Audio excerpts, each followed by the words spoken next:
Welcome, ladies and gentlemen, to the Marilyn Darling Show, and welcome to a little tutorial because pen friend Chris Signs just got herself a Kakimori Dip Nib. Now, these are pretty easy to deal with. If you have the nib and the nib holder, all you need is a little cup of water, or maybe 2 cups of water for, dinking making sure that you're not contaminating inks. And I have a plethora of inks here that I'm just going to do little swatches of. And I want to show you how I use the Kakimori Dip Nib. Alright, this is a little lesson. So, I have here a bottle of ink. And I want to do a little writing. But I don't want to necessarily use the pensive pen Serendipity, because you kind of need to take the feed out and wash it under a sink if you're gonna do multiple. And I don't want to use my glass dip pen because you might want to take it out with you and be afraid of dropping it on the floor and breaking it. So this is perfect for that.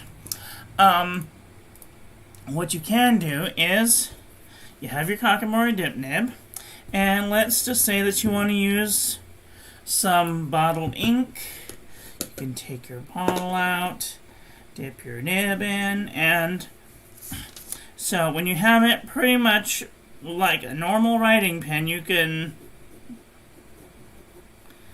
write a very fine line. And then as you angle your pen down, the line gets thicker. So you can write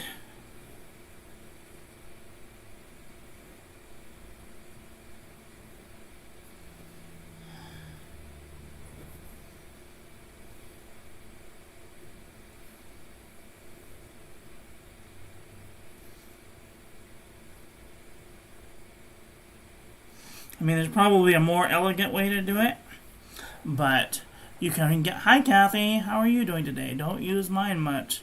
I need to use it more. So I basically use this for doing swatches. So this is Sailor, Gentle, Grenade, and I just do a little swatch. And you can do like a big swatch or just a little swatch. I don't know if you can see. Can you see?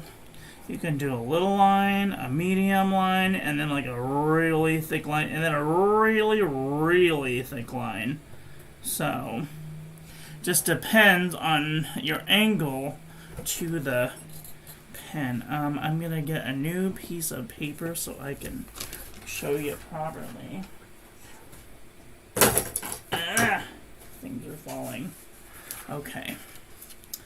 So I have my hand here, kind of using my monitor as a, so I'm gonna dip my nib in, and I'm gonna use it kind of straight up and down to just then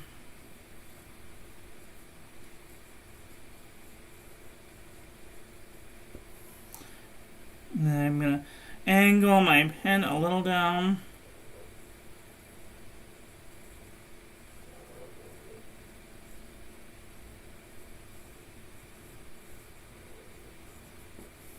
I'm going to angle it even farther down.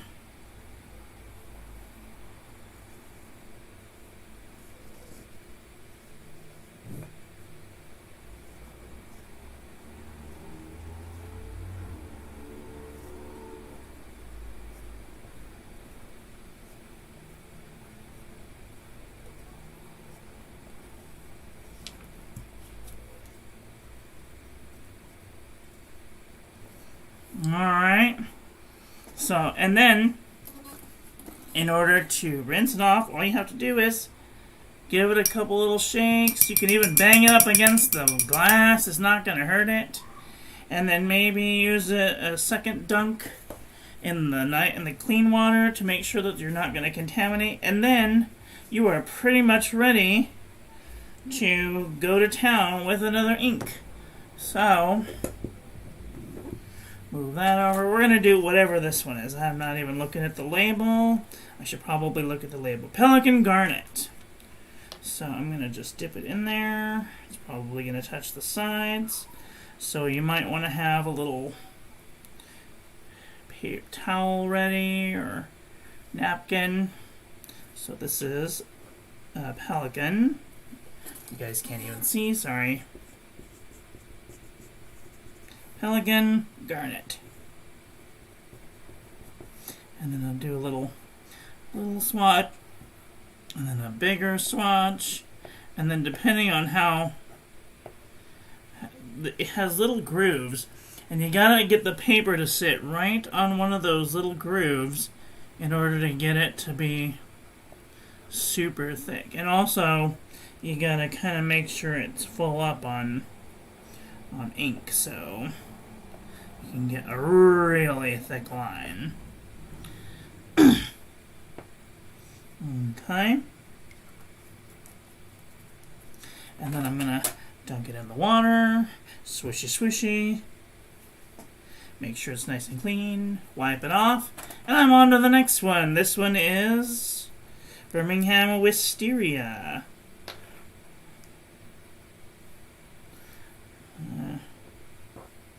Make sure I'm not getting any on the grip section.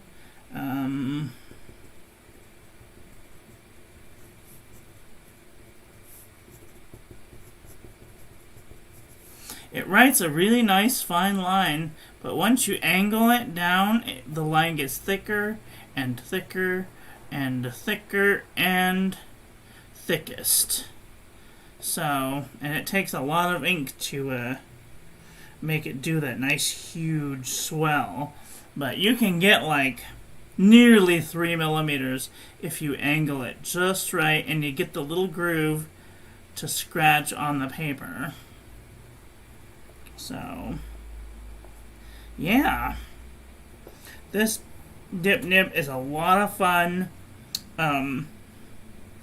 They come in brass, and they come in stainless steel, and they come in glass. But I don't recommend the glass ones, and I'll tell you why. Because you can't do that with the glass one. So, get a stainless steel one. They're like, I don't know, maybe 40, 50 bucks. And they're pretty expensive. But for what they do, I think it's well worth it. You can use shimmer inks. You can use sheening inks. You can even use inks that are not meant for fountain pens. You can use watercolor. What is this? Ferris wheel press, Queen, and Castle.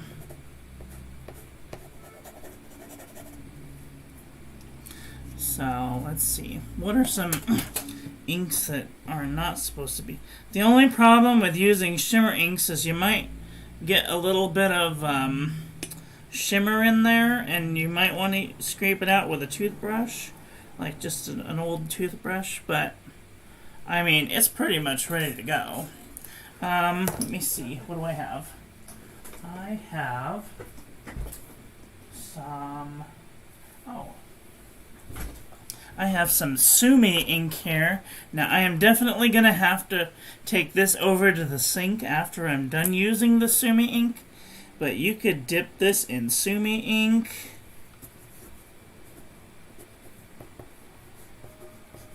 You can use this with watercolor. I would imagine you could even use this with gouache.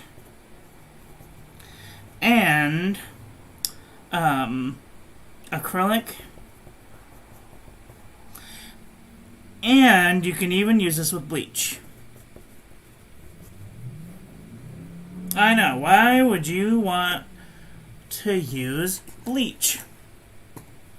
I'm gonna rinse this off, rinse it off, do a little swishy swatchy.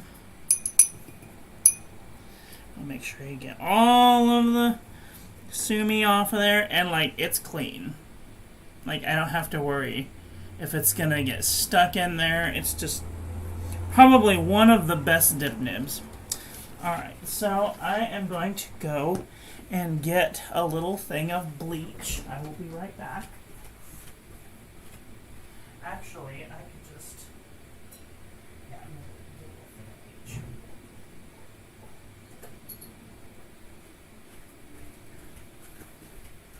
So over at my pen cleaning station, I have a little glass jar with bleach here.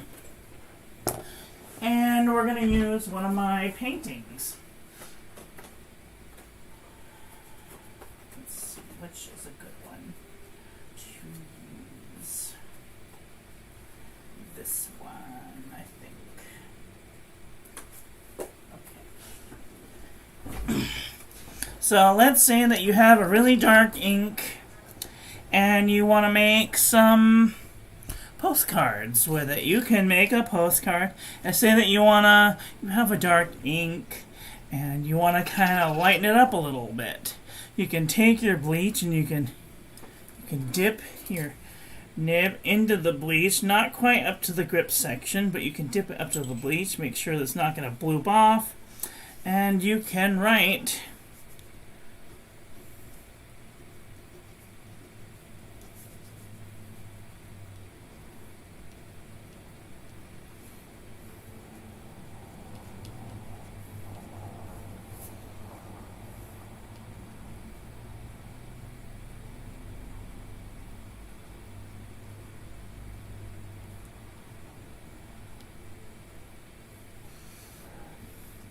and then all you have to do is rinse it off. Make sure it's good and rinsed off. And you can make some pretty awesome art with doing the reverse color method. I don't know how good it's going to come out because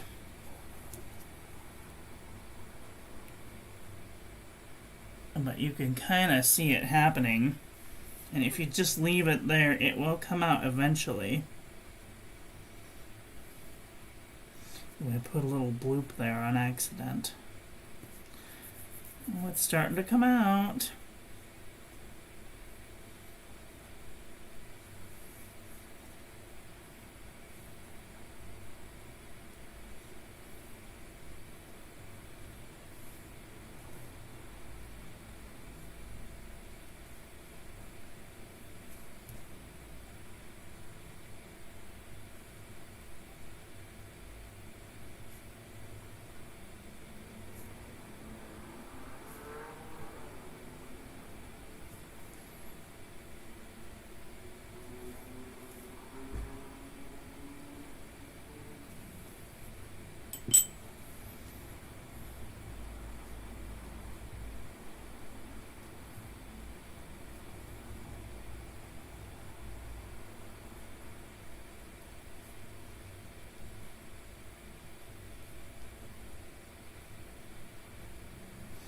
I mean, yours might be, mine's like 10% bleach, so it's kind of wimp sack at this moment, but you could do some reverse bleach method, a reverse color method with your bleach.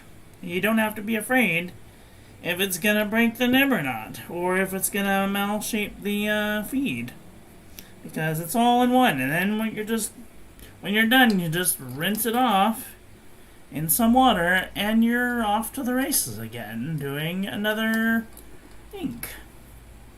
Isn't that cool? Super cool.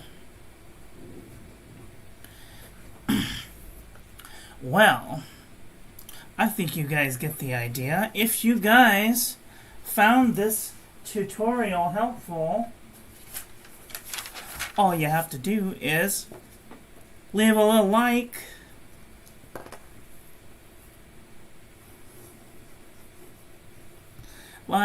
make a nice comment,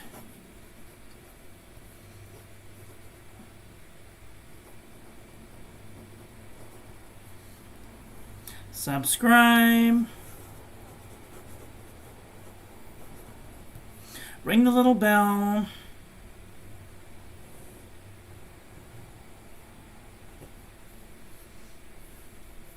Make sure it's set to all. So when I upload a new video, YouTube notifies you. See, I made a little bloop here. I can go in with my Kakimori Dip Nib 7 p.m. and make a little heart with it and color it in even. Happy little accidents, as the great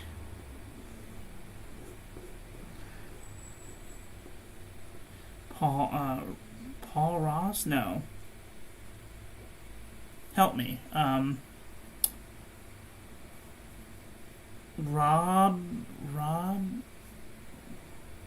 Paul.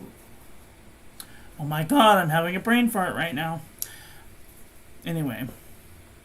Happy little accidents. That's all I got for today. Thank you all for watching. I hope that you guys enjoyed this one. I hope that you learned something. Please share this video with your friends. Follow me on social media. Like, comment, subscribe, ring the little bell. Make sure it's set to all so when I upload new content, YouTube notifies you. Bob Ross, that's the one. And I will be back very soon with another video. So take care until then. Oh, I love you. Bye. Have a great day. Oh.